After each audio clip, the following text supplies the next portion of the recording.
வணக்கம். நம்ம இன்னைக்கு இந்த வீடியோவில் ஒரு சூப்பரான தர்பூசணி காயில் குழம்பு பண்ண போகிறோம். சாப்பிட்டுட்டு நம்ம தூர போடக்கூடிய இந்த காய் தான். இதை நம்ம எப்படி சுவையாக செய்யலான்னு தான் பார்க்க போகிறோம். வாங்க வீடியோக்குள்ளே. அதுக்கு முன்னாடி நம்ம சேனலை நீங்கள் இதுவரைக்கும் சப்ஸ்கிரைப் பண்ணலன்னா சப்ஸ்கிரைப் பண்ணி வச்சுக்கோங்க. தர்பூசணி குழம்பு வைக்கிறதுக்கு போகிறோம். அதுக்கு ஒரு பாத்திரம் அடுப்பில் வச்சுருக்கேன். குக்கர் 300 கிராம் இருக்கும். 200 கிராம் துவரம் பருப்பும் 100 சிறுபருப்பும் ரெண்டும் கலந்து போட போகிறோம். கழுவிட்டு வச்சுருக்கேன். இதை தட்டிடலாம். தர்பூசணி இதை நம்ம சாப்பிட்டுட்டு நடுவில் இருக்க அந்த பிங்க் கலரில் இருக்க அதெல்லாம் சாப்பிட்டுட்டு பழத்தை சாப்பிட்டுட்டு அந்த தோல் நம்ம தூக்கி போடுறது தான். அதை தோலை எடுத்துட்டு அந்த இடையில உள்ள சதை மட்டும் இதை கட் பண்ணி வச்சுருக்கேன். இது மாதிரி சின்ன துண்டுகளாக கட் பண்ணி வச்சுருக்கேன். நல்லா கழுவிட்டு எடுத்து வச்சுருக்கேன். இது மாதிரி யூஸ் பண்ணிக்கலாம். இது ஒரு 400 கிராம் அளவு இருக்கும். இதையும் இது கூட சேர்த்துக்கலாம். ஒரு பெரிய வெங்காயம் கட் பண்ணி வச்சுருக்கேன். இதை சேர்த்துக்கலாம். இதுக்கு மீடியம் சைஸ்னால் 2 வெங்காயம் வெட்டுங்க. 10 பச்சை மிளகா நேராக கட் பண்ணி முழுசும் பிரிக்காமல் 3/4 அளவு கட் பண்ணி வச்சுருக்கு. அதையும் சேர்த்துக்கலாம். 2 துண்டு பெருங்காயம் அதையும் சேர்த்துக்கலாம். துண்டு பெருங்காயம் ஒரு 10 சின்ன வெங்காயம் அதையும் சேர்த்துக்கலாம். சீரகம் போட்டுடலாம். சின்ன ஸ்பூனுக்கு 1 ஸ்பூன் சீரகம், இன்னொரு 1/2 ஸ்பூன் போட்டுக்கலாம். பூண்டு போட்டுடலாம். சின்ன பூண்டாக இருக்கனால ஒரு 25 போல் வச்சுருக்கேன். ஒரு முழு பூண்டில் ஒரு 2 பூண்டு உரித்து போட்டுக்கலாம். ஒரு தக்காளி பழம் கட் பண்ணி வச்சுருக்கேன். அதை சேர்த்துக்கலாம். 1 ஸ்பூன் மஞ்சள்தூள் சேர்த்துக்கலாம். தேவையான அளவு தண்ணி சேர்த்துடலாம். முங்குற அளவு தண்ணி சேர்ப்போம். போதும். இந்த அளவு தண்ணி நிற்கிது, போதும். மூடி போட்டு ஒரு 4 விசில் வச்சு எடுக்கலாம்.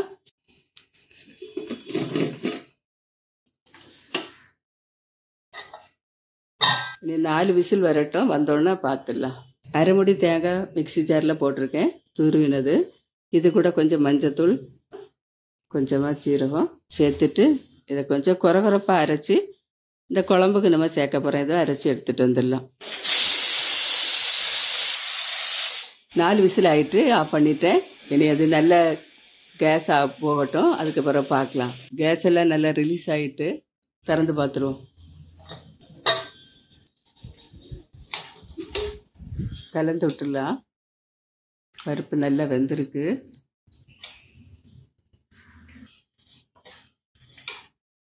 தேவையான உப்பு சேர்த்துக்கலாம்.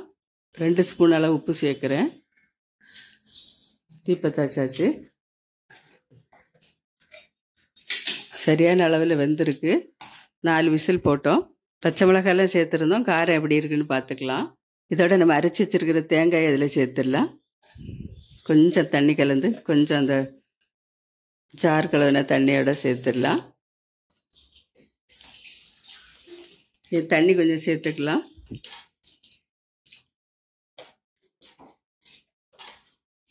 இது நீ கொதிக்கட்டும். தாளித்து ஊற்றிடலாம். தேவையான அளவு உப்பு சேர்த்துக்கலாம். இன்னும் கொஞ்சம் உப்பு சேர்த்துக்கலாம். உப்பு குறைவாக இருக்குது. சின்ன ஸ்பூனுக்கு 2 ஸ்பூன் மிளகாத்தூள் சேர்த்துக்கலாம். பச்சை மிளகா காரம் பத்தலை, அதனால இதை சேர்த்துக்கிறேன். இப்போ குழம்பு கொதிச்சுட்டே இருக்குது. பக்கத்தில் தாளிக்கிறதுக்கு ரெடி பண்ணிடலாம். எண்ணெய் சேர்த்துக்கலாம். 3 ஸ்பூன் ஆயில் சேர்க்கலாம். எண்ணெய் காஞ்சாச்சு. கடுகு போட்டுடலாம். 1/2 டீஸ்பூன் கடுகு, 1/2 டீஸ்பூன் உளுத்தம்பருப்பு, 3 காஞ்ச மிளகா 2ஆக கட் பண்ணி போட்டுடலாம். சின்ன வெங்காயம் ஒரு 4 வெங்காயத்தை பொடியாக கட் பண்ணி வச்சுருக்கேன். அதையும் சேர்த்து விட்டுடலாம். கருவேப்பிலை சேர்த்துடலாம் 2 கொத்து.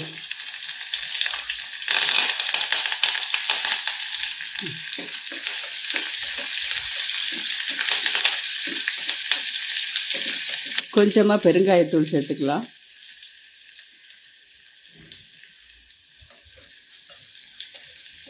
வெங்காயம் கொஞ்சம் கூட வதங்கட்டும். சரி, இனி தூக்கி ஊற்றிடலாம்.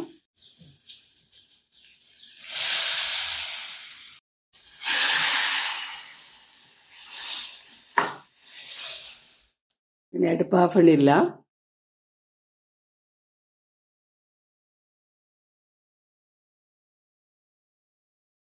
இப்போ இந்த குழம்பை நம்ம சூப்பராக ரெடி பண்ணிட்டோம். ரொம்ப ஈஸியாகவும் இருக்கும். அதோட இந்த சம்மர் சீசனில் நம்ம வீட்டில் எல்லார் வீட்லேயும் இந்த தர்பூசணிக்காய் நம்ம கட்டாயம் வாங்குவோம், வாட்டர்மெலன். இதை நம்ம சாப்பிட்டுட்டு தூர போட்டுருவோம். அதை நம்ம யோசிக்கிறதே இல்லை. இது இந்த எல்லா தண்ணி காய்களை போல தான் இந்த காயும் சூப்பராகவே இருக்குது. அதை விட இது டேஸ்ட்டுன்னு தான் சொல்லலாம். நீங்களும் ஒரு தடவை வீட்டில் இது மாதிரி ட்ரை பண்ணி பாருங்கள். இதில் என்ன செய்ய முடியும்னு யோசிக்காதுங்க. நானும் கூட அப்படி தான், அதை நான் எடுத்து யூஸ் பண்ணதில்லை. இப்போ செய்து பார்த்தா ரொம்பவே நல்லா இருக்குது. நீங்களும் வீட்டில் யூஸ் பண்ணி பாருங்கள். மறுபடியும் ஒரு நல்ல ரெசிபியோட நான் உங்களை சந்திக்கிறேன். மறக்காமல் லைக் பண்ணுங்கள், கமெண்ட் பண்ணுங்கள். நன்றி. God bless you.